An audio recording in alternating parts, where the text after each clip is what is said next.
Release হয়েছে Hollywood cinema ton অ্যারিস।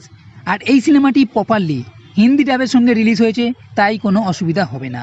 আর আমি দেখেছি হিন্দি ডাবেতেই।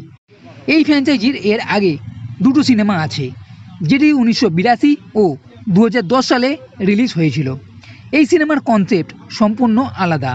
এটা একটা সায়েন্স ফিকশন সিনেমা, যেখানে এআইকে খুবই অ্যাডভান্স দেখানো হয়েছে।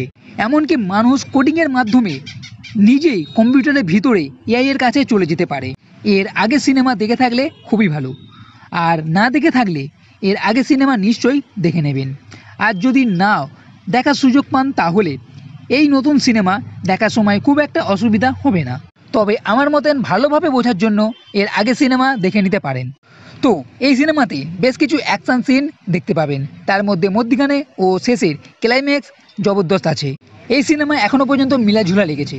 প্রথম দিকে একটু খাপছাড়া লাগলেও কিন্তু একটা সময়ের পর এই সিনেমা বেশ ভালো লাগবে। এই সিনেমাতে যে দুটো কোম্পানি এআইকে উচ্চতর পর্যায়ে অ্যাডভান্স জগতে নিয়ে গেছে, তা হলো এনকম ও ডিলিঙ্গার সিস্টেম। এরা আবার একে অপরের প্রতিদ্বন্দ্বী। এখন এর ডিলিঙ্গারের যে নাতি, সে এই কোম্পানি চালাচ্ছে এবং এআইকে আরও উচ্চ পর্যায়ে নিয়ে গেছে। এখন এআইকে মানুষের রূপ দিয়ে বাস্তব জগতে নিয়ে আসছে কোডিংয়ের মাধ্যমে, একটা অ্যাডভান্স হাতের হিসাবে তৈরি করার চেষ্টা করছে। আর এই মাস্টার কন্ট্রোল প্রোগ্রামের যে হেড করা হচ্ছে, তার নাম হলো অ্যারিস। কিন্তু অসুবিধা হলো, এই এআইকে বাস্তব জগতে 29 মিনিটের পর্যন্ত বেশি রাখা যাবে না, সে আবার এআই জগতেই ফিরে যাবে। অন্যদিকে এই এনকম কোম্পানির যে সিও কিম একটি পার্মানেন্স কোড খুঁজছে, যার জন্য সে আন্টার্কটিকায় আসে।